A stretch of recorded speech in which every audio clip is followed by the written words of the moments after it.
भगवत गीता अध्याय 3 कर्मयोग। भक्तों, आपका स्वागत है अमन पटेल यूट्यूब चैनल पर। भक्तों, अध्याय 2 में भगवान श्री कृष्ण ने बताया कि यह बुद्धि तेरे लिए ज्ञान मार्ग के विषय में कही गई। कौन सी बुद्धि? यही कि युद्ध कर, जीतोगे तो महामहिम की स्थिति प्राप्त कर लोगे और हारोगे तो देवत्व है। जीत में सर्वस्व है और हार में भी देवत्व है, कुछ मिलता ही है। अतः इस दृष्टि से लाभ और हानि दोनों में कुछ न कुछ मिलता ही है, किंचित भी क्षति नहीं है। फिर कहा, अब इसी को तू निष्काम कर्मयोग के विषय में सुन, जिस बुद्धि से युक्त होकर तू कर्मों के बंधन से अच्छी प्रकार छूट जाएगा। फिर उसकी विशेषताओं पर प्रकाश डाला। कर्म करते समय आवश्यक सावधानियों पर बल दिया कि फल की वासना वाला न हो, कामनाओं से रहित होकर कर्म में प्रवृत्त हो और कर्म करने में तेरी अश्रद्धा भी न हो, जिससे तू कर्म बंधन से मुक्त हो जाएगा। मुक्त तो होगा, किंतु रास्ते में अपनी स्थिति नहीं दिखाई पड़ी। श्लोक 1। जायसी चेत कर्मणस्ते मता बुद्धिर्जनार्दन तत्किं कर्मणि घोरे मां नियोजसी केशव। अर्थ, अर्जुन ने कहा, हे जनार्दन, हे केशव, यदि आप बुद्धि को सकाम कर्म से श्रेष्ठ समझते हैं तो फिर आप मुझे इस घोर युद्ध में क्यों लगाना चाहते हैं। श्लोक 2। व्यामिश्रेणे वाक्येन बुद्धि मोह्यसीव में तदेकं वद निश्चित्य येन श्रेयोहमाप्नुया। अर्थ, आपके व्यामिश्रित अनेकार्थक उपदेशों से मेरी बुद्धि मोहित हो गई है। आथ कृपा करके निश्चय पूर्वक मुझे बताएं कि इनमें से मेरे लिए सर्वाधिक श्रेयस्कर क्या होगा। श्लोक 3। लोकेस्मिन् द्विविधा निष्ठा पुरा प्रोक्ता मयानघ ज्ञानयोगेन सांख्याना कर्मयोगेन योगिना। अर्थ, श्री भगवान ने कहा, हे निष्पाप अर्जुन, मैं पहले ही बता चुका हूँ कि आत्म साक्षात्कार का प्रयत्न करने वाले दो प्रकार के पुरुष होते हैं। कुछ इसे ज्ञान योग द्वारा समझने का प्रयत्न करते हैं तो कुछ भक्तिमय सेवा के द्वारा। श्लोक 4। न कर्मणाम नारंभान नैष्कर्म्य पुरुषो श्रुते न च संन्यसनादेव सिद्धिं समधिगच्छति।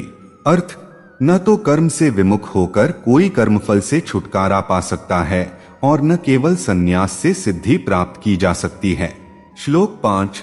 न ही कश्चित् क्षणमपि जातु तिष्ठत्य कर्मकृत कार्यते ह्यवशः कर्म सर्वः प्रकृतिजैर्गुणैः।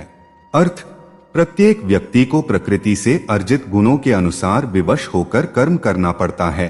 अतः कोई भी एक क्षण भर के लिए भी बिना कर्म किए नहीं रह सकता। श्लोक 6। कर्मेंद्रियाणि संयमय य आस्ते मनसा स्मरन् इंद्रियार्थान विमूढ़ात्मा मिथ्याचारः स उच्यते। अर्थ, जो कर्मेंद्रियों को वश में तो करता है किंतु जिसका मन इंद्रिय विषयों का चिंतन करता रहता है वह निश्चित रूप से स्वयं को धोखा देता है और मिथ्याचारी कहलाता है। श्लोक 7। यस्त्विन्द्रियाणि मनसा नियम्यार्भतेर्जुन कर्मेंद्रियः कर्मयोगमसक्तः स विशिष्यते। अर्थ, दूसरी ओर यदि कोई निष्ठावान व्यक्ति अपने मन के द्वारा कर्मेंद्रियों को वश में करने का प्रयत्न करता है और बिना किसी आसक्ति के कर्मयोग कृष्ण भावनामृत में प्रारंभ करता है तो वह अति उत्कृष्ट है। श्लोक 8। नेतं कुरु कर्म त्वं कर्म ज्यायो ह्यकर्मणः शरीर यात्रापि चते न प्रसिद्धेत कर्मणः। अर्थ, अपना नियत कर्म करो, क्योंकि कर्म न करने की अपेक्षा कर्म करना श्रेष्ठ है। कर्म के बिना तो शरीर निर्वाह भी नहीं हो सकता। श्लोक 9। यज्ञार्थात् कर्मणोऽन्यत्र लोकोऽयं कर्म बंधनः तदर्थं कर्म कौन्तेय मुक्त संगः समाचर। अर्थ, श्री विष्णु के लिए यज्ञ रूप में कर्म करना चाहिए, अन्यथा कर्म के द्वारा इस भौतिक जगत में बंधन उत्पन्न होता है। आथ, हे कुंती पुत्र, उनकी प्रसन्नता के लिए अपने नियत कर्म करो, इस तरह तुम बंधन से सदा मुक्त रहोगे। श्लोक 10। सहयज्ञाः प्रजाः सृष्ट्वा पुरोवाच प्रजाप्तियः अनेन प्रस्विष्यध्वमेश वोस्त्विष्ट कामधुक्। अर्थ, सृष्टि के प्रारंभ में समस्त प्राणियों के स्वामी प्रजापति ने विष्णु के लिए यज्ञ सहित मनुष्यों तथा देवताओं की संततियों को रचा और उनसे कहा, तुम इस यज्ञ से सुखी रहो, क्योंकि इसके करने से तुम्हें सुखपूर्वक रहने तथा मुक्ति प्राप्त करने के लिए समस्त वांछित वस्तुएं प्राप्त हो सकेंगी। श्लोक 11। देवान् भाव्यतानेन ते देवा भाव्यन्तु वः परस्परं भाव्यन्तः श्रेयः परं वाप्स्यथ। अर्थ, यज्ञों के द्वारा प्रसन्न होकर देवता तुम्हें भी प्रसन्न करेंगे और इस तरह मनुष्यों तथा देवताओं के मध्य सहयोग से सबों को संपन्नता प्राप्त होगी। श्लोक 12। इष्टान भोगान ही वो देवा दास्यन्ते यज्ञ भाविता है। तैर्दत्तान प्रदायभ्यो यो भुंक्ते स्तेन एव सह। अर्थ, जीवन की विभिन्न आवश्यकताओं की पूर्ति करने वाले विभिन्न देवता यज्ञ संपन्न होने पर प्रसन्न होकर तुम्हारी सारी आवश्यकताओं की पूर्ति करेंगे, किंतु जो इन उपहारों को देवताओं को अर्पित किए बिना भोगता है वह निश्चित रूप से चोर है। श्लोक 13। यज्ञ शिष्टाशिनः संतो मुच्यन्ते सर्वकिल विषयः भुंजते ते त्वघन पापा ये पचन्त्यात्म कारणात्। अर्थ, भगवान के भक्त सभी प्रकार के पापों से मुक्त हो जाते हैं क्योंकि वे यज्ञ में अर्पित किए भोजन प्रसाद को ही खाते हैं। अन्य लोग जो अपने इंद्रिय सुख के लिए भोजन बनाते हैं वे निश्चित रूप से पाप खाते हैं। श्लोक 14। अन्नाद् भवन्ति भूतानि पर्जन्यादन्न संभवः यज्ञाद् भवति पर्जन्यो यज्ञः कर्मसमुद्भवः। अर्थ, सारे प्राणी अन्न पर आश्रित हैं जो वर्षा से उत्पन्न होता है। वर्षा यज्ञ संपन्न करने से होती है और यज्ञ नियत कर्मों से उत्पन्न होता है। श्लोक 15। कर्म ब्रह्मोद्भवम विद्धि ब्रह्माक्षर समुद्भवम तस्मात् सर्वक्तं ब्रह्मा नित्य यज्ञ प्रतिष्ठितम। अर्थ, वेदों में नियमित कर्मों का विधान है और ये वेद साक्षात श्री भगवान परब्रह्म से प्रकट हुए हैं। फलतः सर्वव्यापी ब्रह्मा यज्ञ कर्मों में सदा स्थित रहता है। श्लोक 16। एवं प्रवर्तितम चक्रं नानुवर्तयति ह्यः अघायुरिंद्रियारामो मोघ पार्थ सजीवति। अर्थ, हे प्रिय अर्जुन, जो मानव जीवन में इस प्रकार वेदों द्वारा स्थापित यज्ञ चक्र का पालन नहीं करता वह निश्चय ही पापमय जीवन व्यतीत करता है। ऐसा व्यक्ति केवल इंद्रियों की तुष्टि के लिए व्यर्थ ही जीवित रहता है। श्लोक 17। यस्त्वात्मर्तिरेव स्यादात्मतृप्तश्च मानवः आत्मन्येव च संतुष्टस्तस्य कार्य न विद्यते। अर्थ, किंतु जो व्यक्ति आत्मा में ही आनंद लेता है तथा जिसका जीवन आत्म साक्षात्कार युक्त है और जो अपने में ही पूर्णतया संतुष्ट रहता है उसके लिए कुछ करणीय कर्तव्य नहीं होता। श्लोक 18। नैव तस्य कृतेनार्थो न कृतेने कश्चन न चास्य सर्वभूतेषु कश्चिदर्थ व्यपाश्रयः। अर्थ, स्वरूप सिद्ध व्यक्ति के लिए न तो अपने नियत कर्मों को करने की आवश्यकता रह जाती है न ऐसा कर्म न करने का कोई कारण ही रहता है। उसे किसी अन्य जीव पर निर्भर रहने की आवश्यकता भी नहीं रह जाती। श्लोक 19। तस्मात् सक्तः सत्तं कार्यं कर्म समाचर असक्तो ह्याचन कर्म परमाप्नोति पुरुषः। अर्थ, आथ कर्मफल में आसक्त हुए बिना मनुष्य को अपना कर्तव्य समझकर निरंतर कर्म करते रहना चाहिए क्योंकि अनासक्त होकर कर्म करने से उसे परब्रह्म परम की प्राप्ति होती है। श्लोक 20। कर्मणैव हि संसिद्धिमा स्थिता जनकादयः लोक संग्रह में वापि संपश्यन कर्तुमर्हसि। अर्थ, जनक जैसे राजाओं ने केवल नियत कर्मों को करने से ही सिद्धि प्राप्त की। आथ सामान्य जनों को शिक्षित करने की दृष्टि से तुम्हें कर्म करना चाहिए।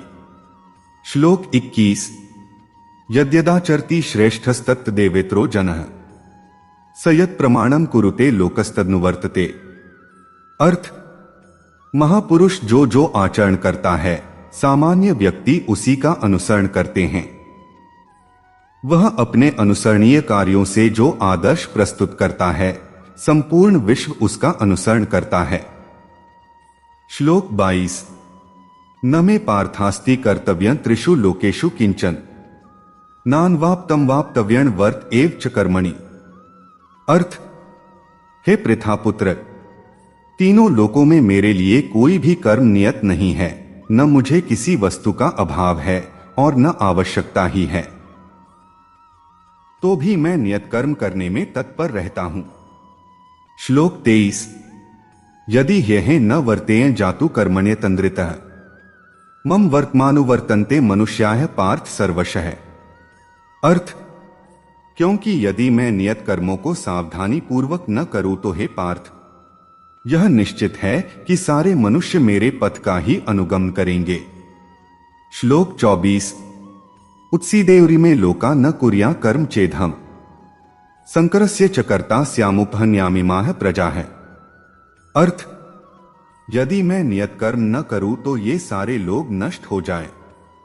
तब मैं अवांछित जन समुदाय वर्ण संकर को उत्पन्न करने का कारण हो जाऊंगा और इस तरह संपूर्ण प्राणियों की शांति का विनाशक बनूंगा। श्लोक 25। सक्ताः कर्मण्य विद्वांसो यथा कुर्वन्ति भारत कुर्याद विद्वांस तथा सक्तश्चिकीर्षुर लोक संग्रहें। अर्थ, जिस प्रकार अज्ञानी जन फल की आसक्ति से कार्य करते हैं, उसी तरह विद्वान जनों को चाहिए कि वे लोगों को उचित पथ पर ले जाने के लिए अनासक्त रहकर कार्य करें। श्लोक 26। न बुद्धिभेदम जनेद ज्ञाना कर्म संगिना जोषेत सर्व कर्माणि विद्वान युक्तः समाचर। अर्थ, विद्वान व्यक्ति को चाहिए कि वह सकाम कर्मों में आसक्त अज्ञानी पुरुषों को कर्म करने से रोके नहीं, ताकि उनके मन विचलित न हो, अपितु भक्तिभाव से कर्म करते हुए वह उन्हें सभी प्रकार के कार्यों में लगाए, जिससे कृष्ण भावनामृत का क्रमिक विकास हो। श्लोक 27। प्रकृतेः क्रियमाणानि गुणैः कर्माणि सर्वशः अहंकार विमूढ़ात्मा कर्ताहमिति मन्यते। अर्थ, जीवात्मा अहंकार के प्रभाव से मोहग्रस्त होकर अपने आप को समस्त कर्मों का कर्ता मान बैठता है, जबकि वास्तव में वे प्रकृति के तीनों गुणों द्वारा संपन्न किए जाते हैं। श्लोक 28। तत्त्ववित्तु महाबाहो गुणकर्म विभाग्यो है गुणा गुणेषु वर्तन्त इति मत्वा न सज्जते। अर्थ, हे महाबाहो, भक्ति भावमय कर्म तथा सकाम कर्म के भेद को भली भांति जानते हुए जो परम सत्य को जानने वाला है, वह कभी भी अपने आप को इंद्रियों में तथा इंद्रिय तृप्ति में नहीं लगाता। श्लोक 29। प्रकृतेर्गुण सम्मूढ़ाः सज्जन्ते गुणकर्मसु तानकृत्स्त्रविदो मंदानकृत्स्नविन विचाले। अर्थ, माया के गुणों से मोहग्रस्त होने पर अज्ञानी पुरुष पूर्णतया भौतिक कार्यों में संलग्न रहकर उनमें आसक्त हो जाते हैं। यद्यपि उनके ये कार्य उनमें ज्ञानाभाव के कारण अधम होते हैं, किंतु ज्ञानी को चाहिए कि उन्हें विचलित न करे। श्लोक 30। मयि सर्वाणि कर्माणि सन्न्यस्याध्यात्मचेतसा निराशीर्निर्ममो भूत्वा युध्यस्व विगतज्वरः। अर्थ, आथ हे अर्जुन, अपने सारे कार्यों को मुझ में समर्पित करके मेरे पूर्ण ज्ञान से युक्त होकर लाभ की आकांक्षा से रहित, स्वामित्व के किसी दावे के बिना तथा आलस्य से रहित होकर युद्ध करो। श्लोक 31। ये में मतमिदं नित्यं नुतिष्ठन्ति मानवा है श्रद्धावंतों सुयंतो मुच्यन्ते तेपि कर्मभिः। अर्थ, जो व्यक्ति मेरे आदेशों के अनुसार अपना कर्तव्य करते रहते हैं और ईर्ष्यारहित होकर इस उपदेश का श्रद्धापूर्वक पालन करते हैं, वे सकाम कर्मों के बंधन से मुक्त हो जाते हैं। श्लोक 32। ये त्वेतद्भ्यसूयन्तो नानुतिष्ठन्ति मे मतम् सर्वज्ञान विमूढ़ांस्तान् विद्धि नष्टांचेतस। अर्थ, किंतु जो ईर्ष्यावश इन उपदेशों की उपेक्षा करते हैं और इनका पालन नहीं करते, उन्हें समस्त ज्ञान से रहित, दिग्भ्रमित तथा सिद्धि के प्रयासों में नष्टभ्रष्ट समझना चाहिए। श्लोक 33। सदृशं चेष्टते स्वस्याः प्रकृतेर्ज्ञानवानपि प्रकृति यान्ति भूतानि निग्रह की करिष्यति। अर्थ, ज्ञानी पुरुष भी अपनी प्रकृति के अनुसार कार्य करता है, क्योंकि सभी प्राणी तीनों गुणों से प्राप्त अपनी प्रकृति का ही अनुसरण करते हैं। भला दमन से क्या हो सकता है? श्लोक 34। इंद्रियस्येन्द्रियस्यार्थे रागद्वेषौ व्यवस्थितौ तयोर्न वशमागच्छेत्तौ ह्यस्य परिपंथिनौ। अर्थ, प्रत्येक इंद्रिय तथा उसके विषय से संबंधित रागद्वेष को व्यवस्थित करने के नियम होते हैं। मनुष्य को ऐसे राग तथा द्वेष के वशीभूत नहीं होना चाहिए, क्योंकि ये आत्म साक्षात्कार के मार्ग में अवरोधक हैं। श्लोक 35। श्रेयान् स्वधर्मो विगुणः परधर्मात् स्वनुष्ठितात् स्वधर्मे निधनं श्रेयः परधर्मो भयावहः। अर्थ, अपने नियत कर्मों को दोषपूर्ण ढंग से संपन्न करना भी अन्य के कर्मों को भली भांति करने से श्रेयस्कर है। स्वीय कर्मों को करते हुए मरना पराये कर्मों में प्रवृत्त होने की अपेक्षा श्रेष्ठतर है, क्योंकि अन्य किसी के मार्ग का अनुसरण भयावह होता है। श्लोक 36। अथ केन प्रयुक्तोय पापं चरति पुरुषः अनिच्छन्नपि वार्ष्णेय बलादिव नियोजितः। अर्थ, अर्जुन ने कहा, हे वृष्णिवंशी, मनुष्य न चाहते हुए भी पाप कर्मों के लिए प्रेरित क्यों होता है? ऐसा लगता है कि उसे बलपूर्वक उनमें लगाया जा रहा हो। श्लोक 37। काम एष क्रोध एष रजोगुण समुद्भवः महाश्नो महापापमा विद्धयन में वैरिणम। अर्थ, श्री भगवान ने कहा, हे अर्जुन, इसका कारण रजोगुण के संपर्क से उत्पन्न काम है, जो बाद में क्रोध का रूप धारण करता है और जो इस संसार का सर्वभक्षी पापी शत्रु है। श्लोक 38। धूमेनाव्रियते वह्निर्यथादर्शो मलेंच यथोल्बेनावृतो गर्भस्तथा तेनेद्मावृतम। अर्थ, जिस प्रकार अग्नि धुएं से, दर्पण धूल से अथवा भ्रूण गर्भाशय से आवृत रहता है, उसी प्रकार जीवात्मा इस काम की विभिन्न मात्राओं से आवृत रहता है। श्लोक 39। आवृतं ज्ञान में तेन ज्ञानिनो नित्य वैरिणा कामरूपेण कौन्ते दुष्पूरेणान्लेंच। अर्थ, इस प्रकार ज्ञानमय जीवात्मा की शुद्ध चेतना उसके काम रूपी नित्य शत्रु से ढकी रहती है, जो कभी भी तुष्ट नहीं होता और अग्नि के समान जलता रहता है। श्लोक 40। इंद्रियाणि मनो बुद्धिरस्याधिष्ठान मुच्यते एतैर्विमोह्यत येष ज्ञानमावृत्य देहिनम। अर्थ, इंद्रिया, मन तथा बुद्धि इस काम के निवास स्थान हैं। इनके द्वारा यह काम जीवात्मा के वास्तविक ज्ञान को ढककर उसे मोहित कर लेता है। श्लोक 41। तस्मात् त्वमिन्द्रियाण्यादौ नियमय भर्तर्षभ पापमान प्रजिह्येनम ज्ञान विज्ञान नाशन। अर्थ, इसलिए हे भरतवंशियों में श्रेष्ठ अर्जुन, प्रारंभ में ही इंद्रियों को वश में करके इस पाप के महान प्रतीक काम का दमन करो और ज्ञान तथा आत्म साक्षात्कार के इस विनाशकर्ता का वध करो। श्लोक 42। इंद्रियाणि पराण्याहुरिन्द्रियेभ्यः परं मनः मनसस्तु परा बुद्धिर्यो बुद्धेः परतस्तु सः। अर्थ, कर्मेंद्रिया जड़ पदार्थ की अपेक्षा श्रेष्ठ हैं, मन इंद्रियों से बढ़कर है, बुद्धि मन से भी उच्च है और वह आत्मा बुद्धि से भी बढ़कर है। श्लोक 43। एवं बुद्धेः परं बुद्ध्वा संस्तभ्यात्मात्मना जहि शत्रु महाबाहो कामरूपं दुरासदम। अर्थ, इस प्रकार हे महाबाहु अर्जुन, अपने आप को भौतिक इंद्रियों, मन तथा बुद्धि से परे जानकर और मन को सावधान आध्यात्मिक बुद्धि कृष्ण भावनामृत से स्थिर करके आध्यात्मिक शक्ति द्वारा इस कामरूपी दुर्जय शत्रु को जीतो। तात्पर्य, भगवद गीता का यह 3 अध्याय निष्कर्षतः मनुष्य को निर्देश देता है कि वह निर्विशेष शून्यवाद को चरम लक्ष्य न मानकर अपने आप को भगवान का शाश्वत सेवक समझते हुए कृष्ण भावनामृत में प्रवृत्त हो। भौतिक जीवन में मनुष्य काम तथा प्रकृति पर प्रभुत्व पाने की इच्छा से प्रभावित होता है। प्रभुत्व तथा इंद्रिय तृप्ति की इच्छाएं बद्ध जीव की परम शत्रु हैं, किंतु कृष्ण भावनामृत की शक्ति से मनुष्य इंद्रियों, मन तथा बुद्धि पर नियंत्रण रख सकता है। इसके लिए मनुष्य को सहसा अपने नियत कर्मों को बंद करने की आवश्यकता नहीं है, अपितु धीरे धीरे कृष्ण भावनामृत विकसित करके भौतिक इंद्रियों तथा मन से प्रभावित हुए बिना अपने शुद्ध स्वरूप के प्रति लक्षित स्थिर बुद्धि से दिव्य स्थिति को प्राप्त हुआ जा सकता है।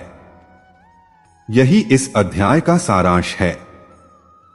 सांसारिक जीवन की अपरिपक्व अवस्था में दार्शनिक चिंतन तथा यौगिक आसनों के अभ्यास से इंद्रियों को वश में करने के कृत्रिम प्रयासों से आध्यात्मिक जीवन प्राप्त करने में सहायता नहीं मिलती। उसे श्रेष्ठ बुद्धि द्वारा कृष्ण भावनामृत में प्रशिक्षित होना चाहिए। इस प्रकार श्रीमद् भगवद गीता के 3 अध्याय कर्मयोग का भक्ति वेदांत तात्पर्य पूर्ण हुआ। भक्तों, अध्याय 3 कैसा लगा? अगर अच्छा लगा तो कमेंट में जय श्री कृष्ण जरूर लिखें और वीडियो को लाइक जरूर करें। मित्रों, अध्याय 4 देखने के लिए अमन पटेल यूट्यूब चैनल को सब्सक्राइब जरूर करें। धन्यवाद।